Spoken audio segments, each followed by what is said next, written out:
Agar siz Rossiyada ishlayotgan, o'qiyotgan, qarindoshnikiga kelgan yoki yaqin kunlarda yo'lga chiqmoqchi bo'lgan O'zbekiston fuqarosi bo'lsangiz, bu ma'lumot siz uchun juda muhim. 12 avgustdan boshlab migratsiya qoidalarida nazorat kuchayadi. Ayrim jarayonlar tezlashadi. Hujjati joyida bo'lmagan odamlar uchun xavf ancha oshadi. Men bugun sizga vahma tarqatish uchun emas, balki oldindan tayyorlanishingiz, jarimaga tushmasligingiz, deportatsiya bo'lmasligingiz va oilangizni muammoga qo'ymasligingiz uchun aniq tushuntirib beraman. Iltimos, hoziroq kanalga obuna bo'ling, videoga like bosing. Chunki bunday qonun va qoidalar bir kunda hayotni o'zgartirib yuborishi mumkin. Eng katta muammo esa odamlar kech eshitib qolishida. Endi asosiy masalaga o'tamiz. Oldin ko'pchilik shunday yashardi, Rossiyaga keldi. Migratsion kartani oldi, ro'yxatdan o'tdi yoki ba'zan ro'yxatdan o'tmay yurdi. Ish topdi, patentni biroz kechiktirib oldi.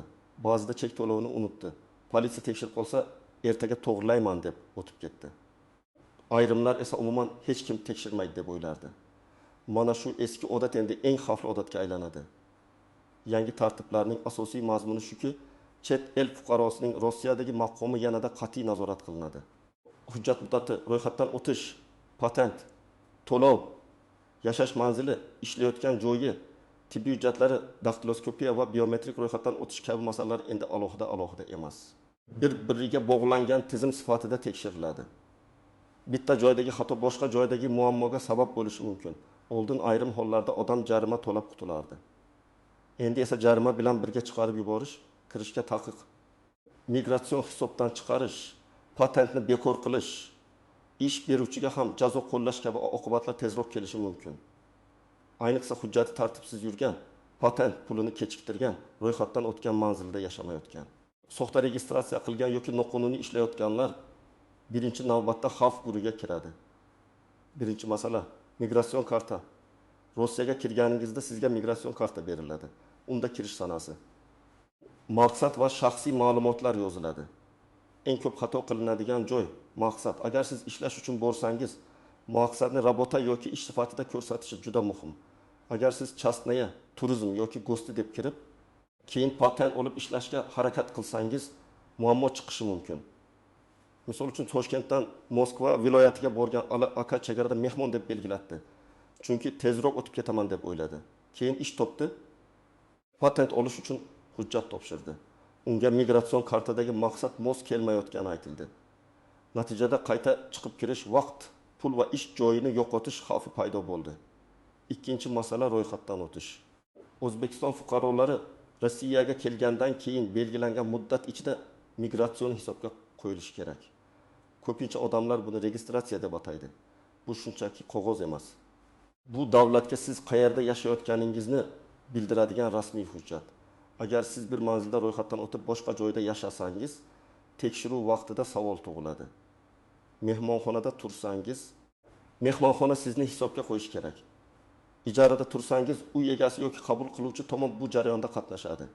Ish beruvchi yotoqxona bersa, ish beruvchi ham javobgar bo'ladi. Oddiy misol. Samarqandlik Jamshid Moskvaga keldi. Telegramdan 1 yillik registratsiya 3000 rubl degan e'lon topdi. Pulni karta orqali yubordi, unga qog'oz rasmini jo'natishdi. U aslida u manzilda yashamaydi. Hatto u manzil bor yo'qligini ham bilmaydi. Metroda tekshiruv bo'ldi. Ma'lumot bazadan ko'rilganda registratsiya shubhali chiqdi. Natija jarima, hujjat tekshiruvi, patent olishda muammo, hatto soxta hujjatdan foydalanish gumoni. 3000 ming rubl tejayman deb 30 ming rubl va undan ham katta muammoga tushib qolish mumkin. Uchinchi masala, patent. Rossiyada ishlash uchun ko'pchilik O'zbekiston fuqarolariga patent kerak bo'ladi. Patent olishning o'z tartibi bor. Ariza, pasport tarjimasi, migratsion karta, registratsiya, tibbiy ko'rik, rus tili, tarix va qonunchilik bo'yicha sertifikat, daktiloskopiya, fotosurat, to'lovlar. Eng muhim joyi, patent uchun oylik to'lovni kechiktirmaslik. Bir kun kechikish ham ayrim hollarda patent bekor bo'lishiga olib kelishi mumkin. Masalan, Dilnoza opa Sankt-Peterburgda kafe oshxonasida ishlaydi.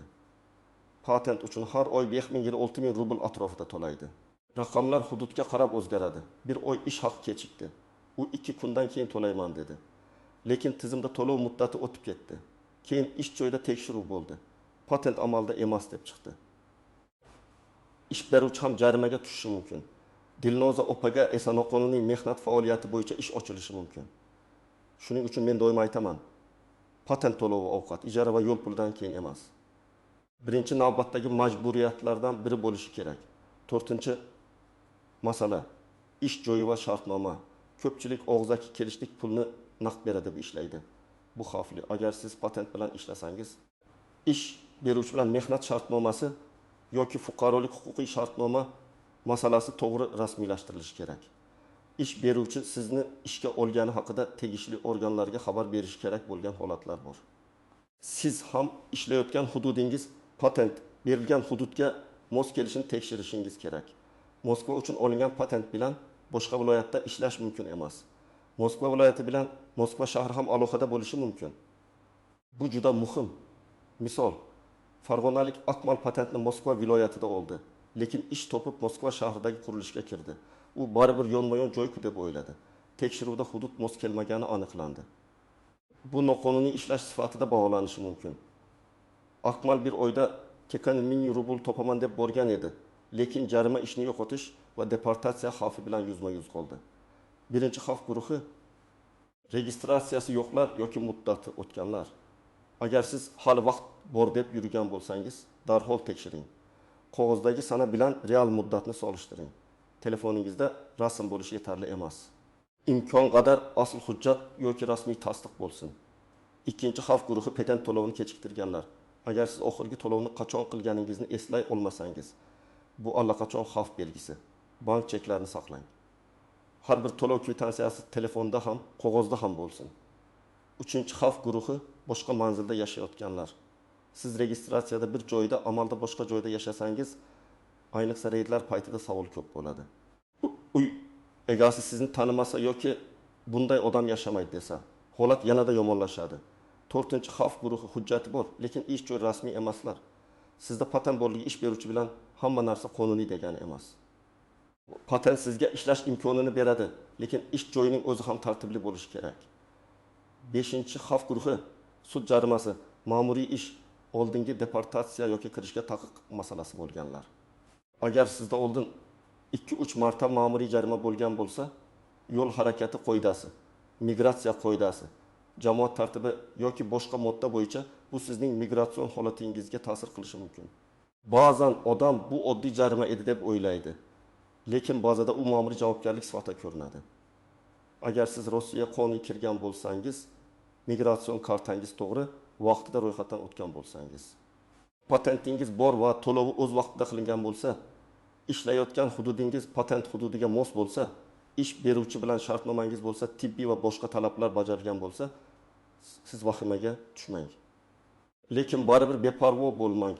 Yangi tartiblar davrida hujjatni tartibda saqlashning o'zi yetarli emas. Uni tez ko'rsata olish, isbotlay olish ham muhim. Masalan, buxorolik Muhsin aka 5 yildan beri Rossiyada ishlaydi. Har oy patentni muddatidan 5 kun oldin to'laydi. Hamma cheklarni alohida papkada saqlaydi. Uy egasi bilan shartnomasi bor. Ish joyida shartnoma bor. Telefonda pasport, patent registratsiya, cheklarning skani bor. Bunday odam tekshiruvdan qo'rqmaydi. Chunki uning gapida ham, hujjatida ham tartib bor. Birinchi navbatda men faqat mehmonman degan gap har doim qutqarmaydi. Agar siz mehmon sifatida kirib amalda ishlayotgan bo'lsangiz, bu qoidabuzarlik.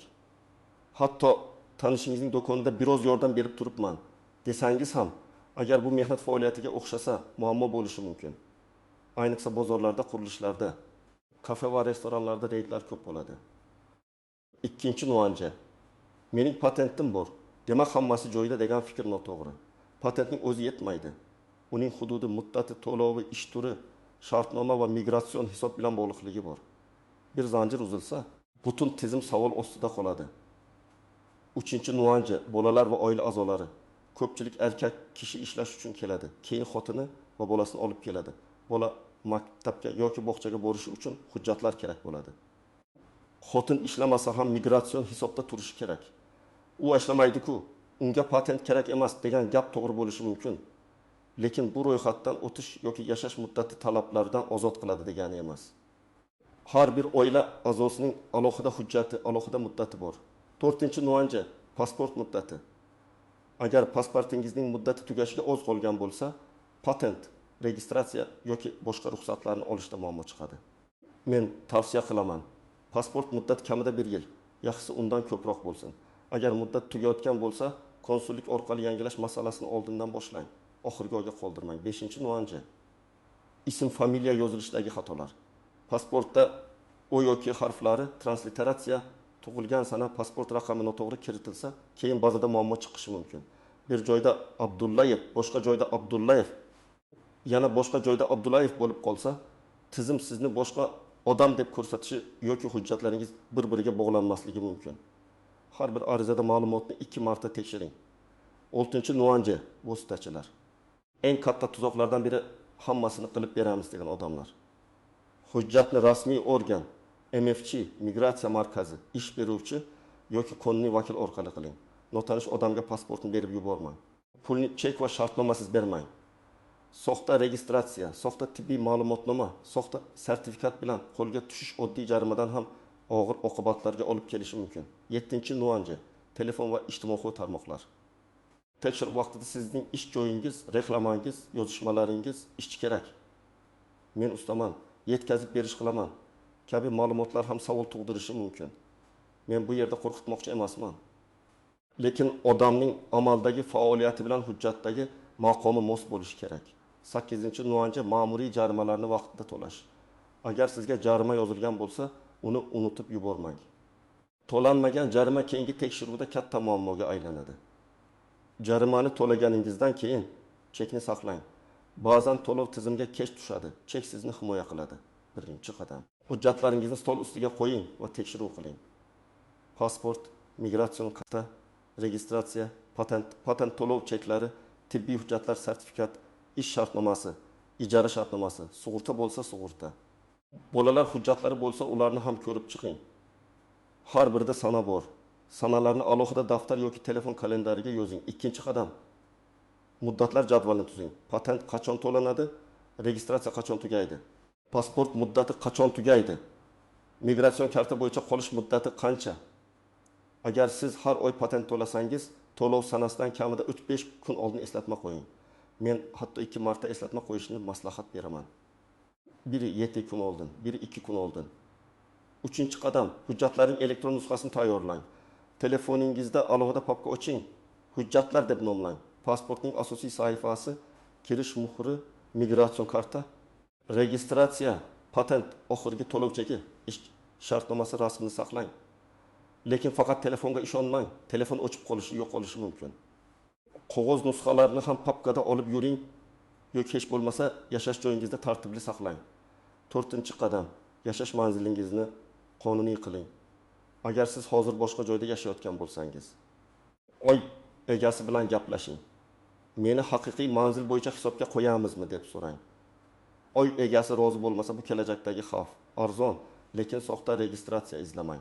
Rasmiy yo'l biroz qiyinroq bo'lishi mumkin, lekin xavfsizroq. 5-qadam, ish beruvchi bilan hujjatlarni tekshiring. Rahbaringizdan yoki kadrlar bo'limidan so'rang. Mening shartnomam bormi? Meni ishga olganingiz haqida xabar berilganmi? Mening patent hududim ish joyiga mosmi? Bu savollar noqulay tuyulishi mumkin.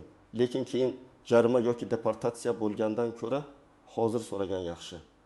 6-qadam, agar patent yoki registratsiya muddati o'tgan bo'lsa, yashirinib yurmang. Vaziyatni aniqlang. Migratsiya markaziga, vakolatli yurist yoki konsullik maslahatiga murojaat qiling. Har bir holat alohida ko'riladi. Ba'zan chiqib kirish kerak bo'ladi, ba'zan jarima to'lash. Ba'zan hujjatni qayta rasmiylashtirish kerak bo'ladi. Eng yomon yo'l hech narsa bo'lmaydi deb yurish. 7-qadam, rasmiy manbalardan foydalaning. Telegramdagi anonim kanallar, tanish-bilish gaplari, kecha bir odam aytdi degan xabarlar bilan qaror qilmang.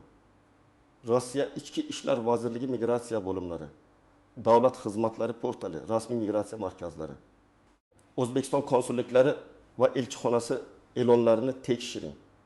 Qonunlar tez o'zgaradi, hududlar bo'yicha amaliyot farq qilishi mumkin. 8-qadam, oila a'zolaringizga tushuntiring. Ko'p muammo erkak kishi hujjatni biladi. Lekin xotini yoki farzandi tekshiruvda nima deyishni bilmaydi. Uyda hamma bilsin. Pasport qayerda, registratsiya qayerda, qaysi manzilda ro'yxatdan o'tilgan, otasi yoki onasi qayerda ishlaydi. Kerak bo'lsa kimga qo'ng'iroq qilish kerak. Bu oddiy ko'rinadi, lekin reyd paytida odam hayajonlanadi. 9-qadam pul zaxirasi qiling. Hujjat masalasi doim xarajat talab qiladi. Tarjima, notarius, tibbiy ko'rik, to'lov, yo'l jarima ehtimoli. Agar butun oylikni sarflab yuborsangiz, patent to'lovi kelganda qarz izlaysiz. Men har bir migrantga alohida hujjat fondi qilishni maslahat beraman. Har oylikdan kamida 5 ming rubl imkoningizga qarab chetga olib qo'ying. 10-qadam, agar siz endi Rossiyaga ketmoqchi bo'lsangiz, yo'liga chiqishdan oldin tayyorlaning.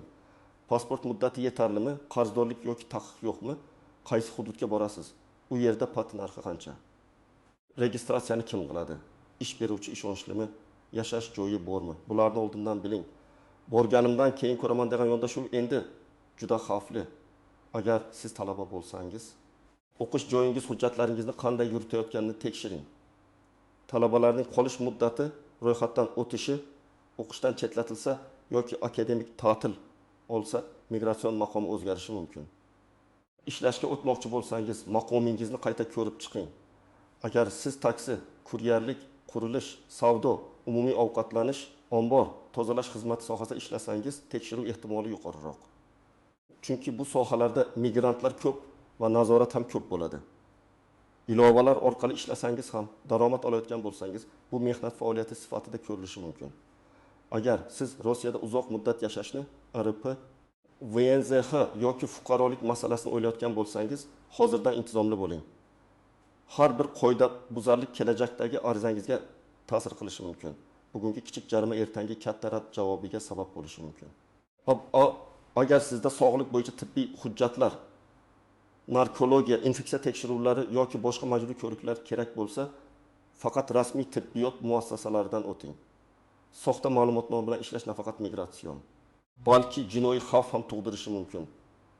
12 avgustdan keyingi yangi tartiblarning asosiy ma'nosi bitta. Hujjatsiz, muddati o'tgan soxta registratsiya bilan yoki rasmiylashtirilmagan ishda yurish endi avvalgidan ancha xavfli. Men sizdan faqat bitta narsani so'rayman. Kechiktirmang. Bugun hujjatlaringizni tekshiring, muddatlarni yozing, patent to'lovini aniqlang, yashash manzilingizni tartibga keltiring, ish beruvchi bilan shartnomani ko'ring. Agar hammasi joyida bo'lsa, xotirjam ishlaysiz. Agar muammo bo'lsa, uni bugun hal qilish ertaga deportatsiya, taqiq yoki katta jarimadan ancha oson. Sizning mehnatingiz, oilangiz, daromadingiz va kelajagingiz bir parcha hujjatdagi sana yoki bitta kechiktirilgan to'lov sabab xavf ostida qolmasin. Sizda qaysi holat bor? Patent, registratsiya, ish shartnomasi yoki kirish-chiqish masalasimi? Izohlarda yozing. Men keyingi videolarda eng ko'p berilgan savollarga alohida javob beraman. Videoga like bosing, yaqinlaringizga yuboring va kanalga obuna bo'ling.